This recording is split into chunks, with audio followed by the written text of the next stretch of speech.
Hi everyone, welcome to the online learning platform of Bansal Academy. This is Manpreet, your quantificating. This is our second video of the topic of simplification. In this video, what we will cover? Firstly, we will understand how to find square root of any number, and after that we will discuss cubes and how to find cubes, and after that cube root, how to find it, and other topics related to the simplification. So let's start our video. तो आज की video का पहला topic square root. कल हमने अपने previous video में जो देखा था वो था कि स्क्वायर्स कैसे फाइंड आउट किए जा सकते हैं 2 डिजिट नंबर और 3 डिजिट नंबर के। और उसके साथ ही मैंने आपको बताया था कि आपको 1 से लेके 30 तक स्क्वायर्स याद होने चाहिए to solve your questions in a short time period, है ना। कुछ सेकंड्स के अंदर अगर आंसर चाहिए तो आपको स्क्वायर्स आने चाहिए 30 तक तो एटलीस्ट। एंड आज हम निकालने जा रहे हैं स्क्वायर रूट। सबसे पहले स्क्वायर्स आपको पता चल गया, रूट क्या होती है। देखो, आपको एक नंबर के ऊपर ऐसे रूट लगी हुई दिखेगी, वहां से आपको पता चल जाएगा कि ये रूट सॉल्व करने की बात कर रहे हैं।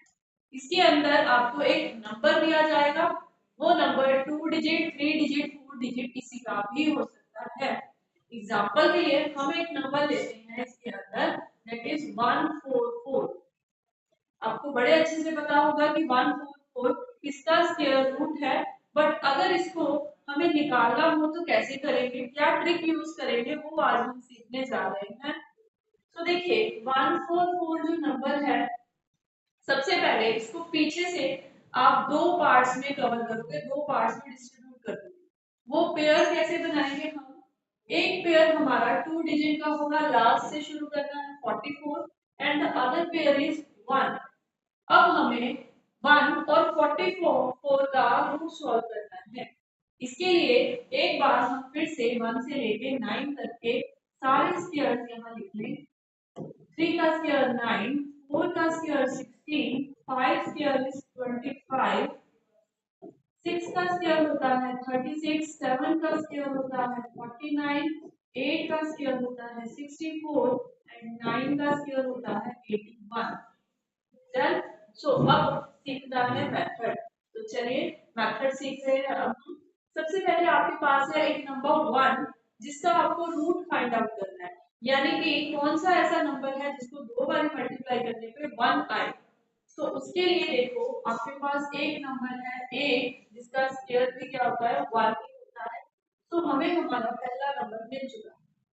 अब मूव ऑन करते हैं नेक्स्ट पेयर की ओर, जो है 44। अब ये 44 को सॉल्व करने के लिए आपको पूरा निकालने की कोई जरूरत नहीं है।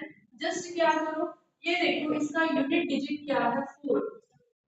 अब ये 4 जो है, ये कौन कौन से स्क्वायर के यूनिट प्लेस पे आता है, जस्ट इतना चेक करना है सेकंड स्टेप में आपको।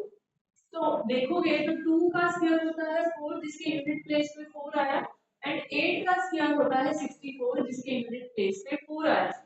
अब या तो मेरा आंसर 1 2 यानी कि 12 होगा, या फिर मेरा आंसर 1 और 8 18 होगा। अब बस ये कंफर्म करना है आपको। उसके लिए आप क्या करोगे, देखो 4 है यहाँ पे पीछे, हमने उसके अकॉर्डिंग ये दो नंबर सेट कर दिए। Now third step is about कि आपको यहाँ पे जो 1 दिख रहा है ना, इसको काउंटिंग के अंदर आने वाला इसका नेक्स्ट नंबर, उससे मल्टीप्लाई करना है। तो अच्छे से स्टेप समझना। मैंने इस 1 को उसके अगले नंबर यानी कि 2 से मल्टीप्लाई किया, और मेरा नंबर आया 2। अब ये थर्ड स्टेप में जो फर्स्ट सब पॉइंट आपने किया वो क्या किया, इसको अगले डिजिट से मल्टीप्लाई करके नंबर क्रिएट किया, दैट इज 2। अब आपके इसी पेयर के अंदर, अब अगला बी पॉइंट सुन रहे हैं हम, इसी के ही अंदर चेक करो जो आपका पहले वाला पेयर था वो इससे छोटा है कि बड़ा है। ठीक है, मैं आपको एक बार लिख के बता दूं, आपने जो नंबर फाइंड आउट किया, चेक करना है जो पहले वाला पेयर है वो उससे छोटा है या उससे बड़ा है। समझ में आई बात? जब ये छोटा है देन उस केस में आपको ये अंदर वाला पिंक वाला ही चेक करना है। अगर ये नंबर उसके कंपैरेटिवली छोटा है तो आप छोटे वाले आंसर को मार्क करोगे, यानी कि उस टाइम पे हमारा छोटा नंबर ही स्क्वायर रूट बन जाएगा। इन केस ये यहाँ पे अंदर आने वाला पिंक नंबर जो है इस नंबर से बड़ा होता, सपोज करो यहाँ पे 3 होता, तो उस केस में हम बड़ी ऑप्शन के साथ जाते। समझ में आई बात? तो इसको ऐसे सॉल्व करना और हमारा आंसर हमारे पास आ गया 12। समझ में आया होगा ये केस। 50% में 20% को कितना भी समझ में आया वो जरूरी है, क्योंकि अब हम दोबारा से एक नंबर लेते हैं और फिर से समझते हैं पूरी बात। हाँ जी, अब हम नंबर एक और ले रहे हैं, दैट बिकम्स 169। अब 169 का हम सॉल्व करते हैं, याद है बड़ी अच्छी बात है, बट ट्रिक सीखनी है तो क्या करें।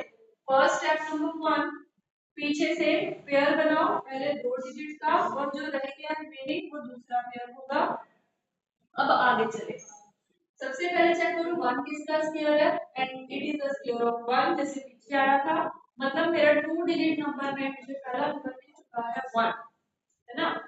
स्टेप नंबर 1 फिनिश हो गया। स्टेप नंबर 2 क्या है, अगले पेयर का यूनिट डिजिट चेक करना और देखना कि वो किस किस के स्क्वायर के पीछे आता है।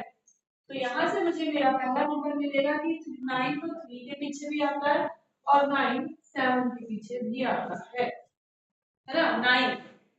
तो या तो मेरा आंसर 13 होगा या मेरा आंसर 17 होगा, इन दोनों में से कोई एक आंसर है।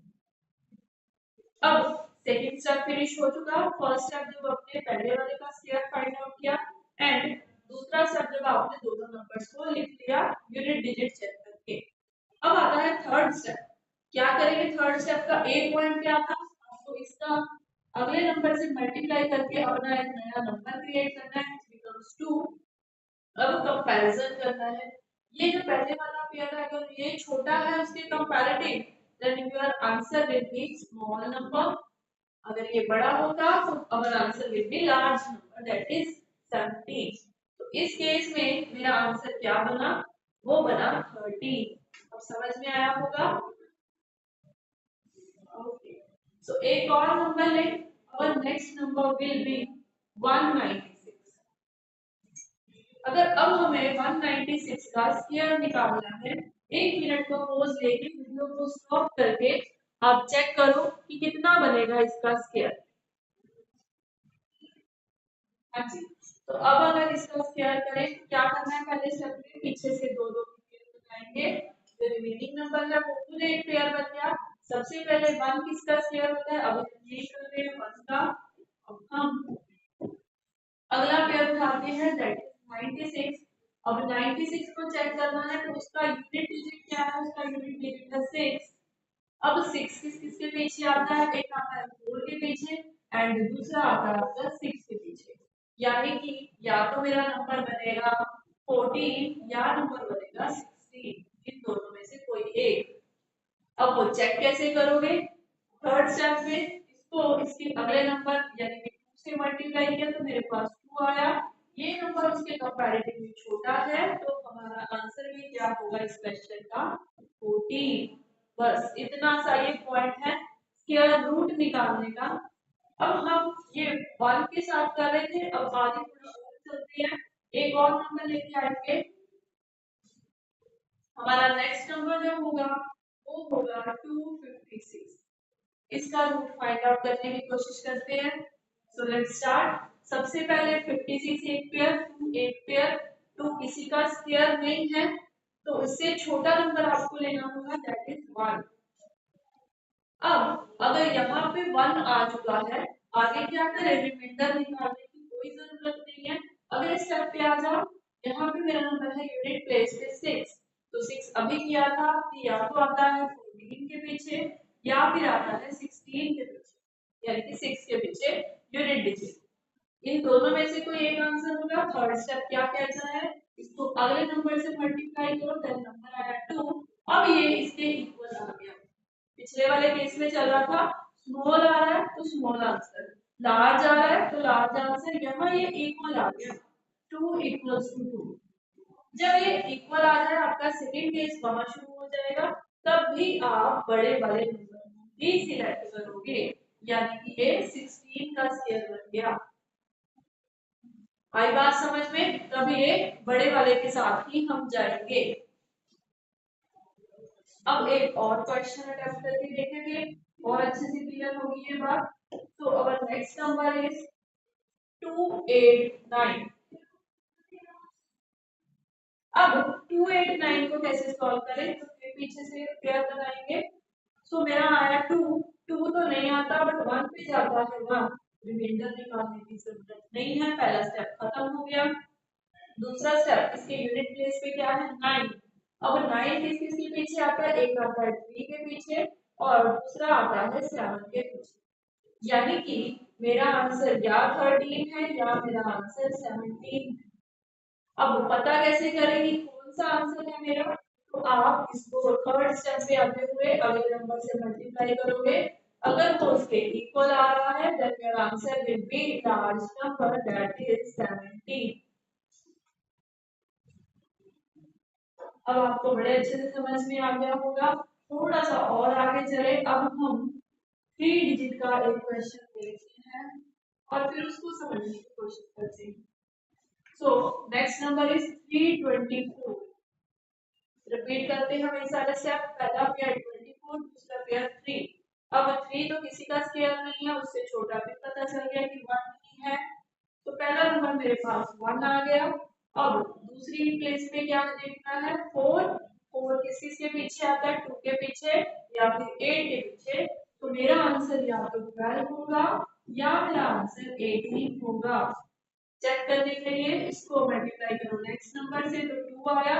ये नंबर अब 2 से बड़ा है तो सीधी सी बात है बड़ा नंबर ही लेंगे, तो ये आ गया आपका 18 का स्क्वायर। आप कोई भी नंबर लो, अब जितने मर्जी नंबर लो और सबको इसके साथ मिलाने की कोशिश करो, आपका आंसर शॉर्ट ही आएगा ही आएगा। स्क्वायर रूट समझ में आ गया? अच्छा लगा ये मेथड? आराम से समझा हमने सब कुछ? तो प्लीज इस वीडियो को लाइक कीजिए और कमेंट करके हमें प्लीज मोटिवेट कीजिए और अपने उन फ्रेंड्स के साथ शेयर करके जो इन वीडियो की हेल्प से अपना मैथ्स का सेक्शन जो है किसी भी कॉम्पिटिटिव एग्जाम में क्लियर करना चाहते हैं और चाहते हैं एक ऐसा प्लेटफॉर्म जो उनकी हेल्प करे अच्छे मेथड से। ओके, तो अब हमने स्क्वायर रूट सीख लिया, तो नेक्स्ट आया हमारे पास क्यूब्स का टॉपिक। अब जब स्क्वायर शुरू किया था तो उस केस में क्या था, दो बारी एक नंबर को मल्टीप्लाई करना। क्यूब्स के केस में क्या होगा, to multiply a number 3 times, 3 बार। जैसे आपको बोला जाए कि 2 का क्यूब फाइंड आउट करो, देन इट मींस 2 2 2, सो हमारा आंसर आ जाएगा 8। अब हम बात करते हैं लिखने के मेथड की, तो लिखा इसको ऐसे जाएगा 2 की पावर लिख देंगे 3, तो वहां से आप समझ जाना कि 2 को 3 टाइम्स मल्टीप्लाई करना है तो हमारा आंसर देना है। यहाँ पे आ गया 8, हमने एग्जांपल समझ ली। इसके आगे चले, अगर मैं आपसे पूछूं 5 का क्यूब, तो आप क्या करोगे, 5 into 5 25, 25 into 5 करोगे 125, आपके पास आपका आंसर आ जाएगा। राइट, समझ गए होंगे ये बेसिक सब पॉइंट को। बट माय पॉइंट इज कि आपको जैसे स्क्वायर्स याद है, आपको क्यूब भी याद होने चाहिए। कितने से कितने, सारे तो बहुत सारे हैं, एटलीस्ट आपको 1 से लेके 20 तक क्यूब तो याद होने ही चाहिए। 1 से 20 तक तो ऐसे रेडी हो कि कोई भी पूछ ले तो आपका आंसर एकदम से बाहर आए, इतना आपको आना चाहिए। ओके, तो अब हम आगे चलते हैं कि क्यूब्स के केस में एक मिनट कैसे आंसर किया जा सकता है। क्यूब समझ चुके हो? अब निकालते हैं, अगर मुझे क्यूब नहीं आ, बाई चांस मैंने बोला 1 से लेकर 20 तक आपको आने चाहिए, 21 का क्यूब पूछ लिया, 23 का पूछ लिया, 94 का पूछ लिया, तो उस केस में आपको समझना होगा इसका शॉर्ट मेथड। अब हम समझने जा रहे हैं, एक नंबर लेते हैं। चलो सबसे पहले हम 12 से शुरू करते हैं, जो नंबर हमें याद होगा जब हम अपना चार्ट कवर कर लेंगे इसका। तो 12 का क्यूब निकालना है। अब आपको सबसे पहले क्या करना है, जैसे मैंने आपको उस मेथड में ट्रिक बताई है स्क्वायर वाले में, इसमें भी ट्रिक ही बताऊंगी जो आपको लगानी है। सबसे पहले क्या करो, ये जो दो नंबर दिख रहे हैं आपको, दो डिजिट्स दिख रहे हैं नंबर के, इनका दोनों का अलग अलग क्यूब निकाल लो और तीन तीन प्लेसेस देना इन दोनों को। जैसे 2 का क्यूब होता है 8, तो हम लिखेंगे 008। 1 का क्यूब होता है 1, तो हम लिखेंगे 001। यहाँ लगाएंगे एक क्रॉस। अब आगे चलेंगे अगले स्टेप पे। फर्स्ट स्टेप क्या किया, दोनों का अलग अलग से क्यूब निकाला, इनको लिखा, फिर एक क्रॉस लगाया। अब इसको क्यूब ना समझो, इसको एक नंबर 3 समझो। तो क्या करें हम, तीन डिजिट्स दिख रहे हैं मुझे, इन तीनों को मल्टीप्लाई करना है। तो 1 into 2 2, 2 into 3, मेरा आंसर आया 6। अब ये 6 नहीं यहाँ लिखना, नहीं नहीं नहीं, सेकंड स्टेप में थोड़ा सा पॉइंट और है। ये जो 12 दिख रहा है ना, अब मुझे ये 12 दिख रहा है। पहले मुझे 1 into 2 into 3 दिख रहा था, अब मुझे ये 12 दिख रहा है। तो इस नंबर को 12 से मल्टीप्लाई करके जो आपके पास नंबर आएगा उसको यहाँ नीचे लिखना है। क्रॉस के साथ ही शुरू करना है। अब सबको ऐड ऑन कर दो, आपके पास 12 का क्यूब आ गया 1728। आया समझ। अब एक और लेते हैं और फिर से इसको क्लियर करते हैं। अब मैं आपको 16 का क्यूब करवाने जा रहा हूं। फर्स्ट स्टेप हमारा क्या होगा, 6 का क्यूब कितना होता है 216। 1 का क्यूब क्या होता है 001। यहाँ लगाया एक cross. Second step 1 into 6 6, 6 into 3 18। अब करेंगे 18 को 16 से मल्टीप्लाई। अगर किसी को 18 समझ में नहीं आया तो हमने क्या किया, डिजिट्स को आपस में मल्टीप्लाई कर दिया। जो नंबर आया मेरा उसको इस ब्रैकेट वाले नंबर से पूरा पूरा मल्टीप्लाई करेंगे। अब 18 into 16 करें तो हमारे पास कितना बनेगा, इसका मल्टीप्लाई आप करके देख सकते हो। 18 into 16, तो 18 into 16 हम ऐसे कर सकते हैं, या 18 plus 10 into 6 भी कर सकते हैं। तो यहाँ आ गया 48 और यहाँ आया 10, यहाँ 8 into 1, तो मेरे पास आंसर आ गया 288। अब इसमें 288 को ऐड करें तो ये 6, ये 9, ये 10 और ये 4, तो 4096 आपका क्यूब आ गया 16 का।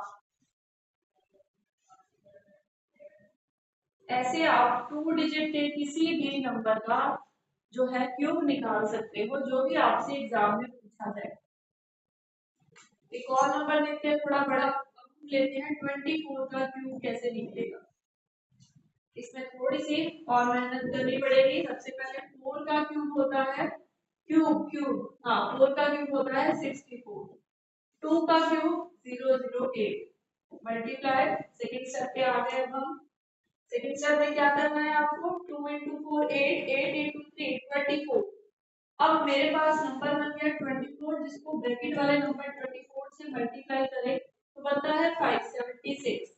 अब ऐड करें तो ये बन गया आपके पास 34। तो इसका आंसर आया 3824। समझ में आया।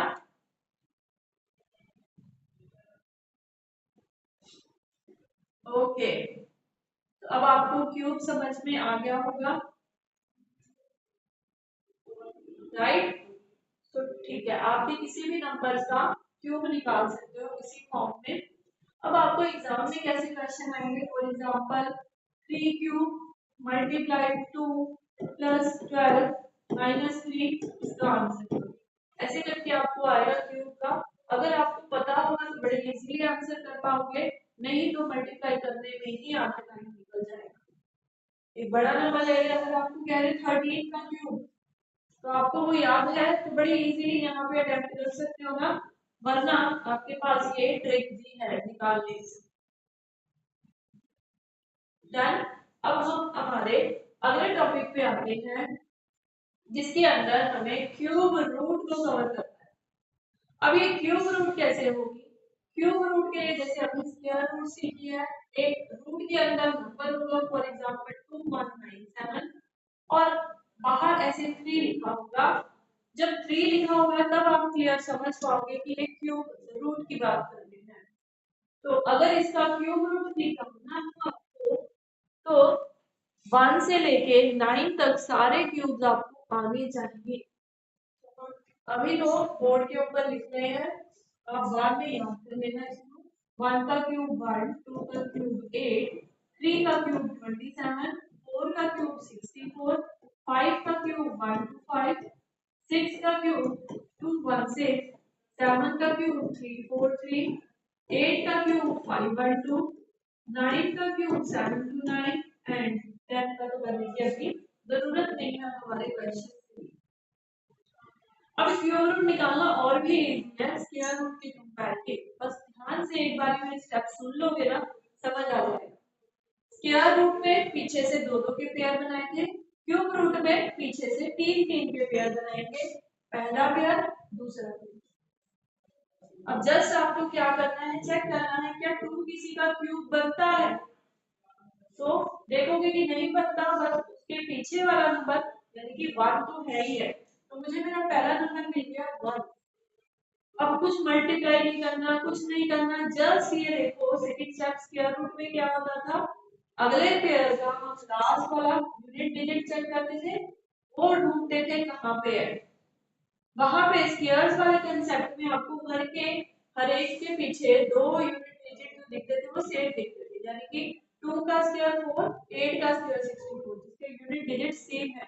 बट क्यूब उसमें देखो ऐसा बिल्कुल भी नहीं, हर एक यूनिट डिजिट अलग है, तो यही मेरा आंसर दे देगा। अब आप देखो 7 किसके पीछे आ रहा है, ओनली एंड ओनली 3 के क्यूब के पीछे 7 आ रहा है, तो मुझे मेरा आंसर दो ही स्टेप में मिल गया, तीसरे स्टेप की जरूरत ही नहीं पड़ी। आया समझ में ना, उससे भी ज्यादा इंटरेस्टिंग है। चलो एक और नंबर लेते हैं फिर। अब our next number is 3375। इसका पीछे से 3 का पेयर, एक पेयर, 3 किसी का क्यूब नहीं है, पता चल गया कि 1 आएगा। 5 सिर्फ और सिर्फ 5 के क्यूब के एंड में है, तो हमारा आंसर आ गया 15। चलिए एक और नंबर लिखा है।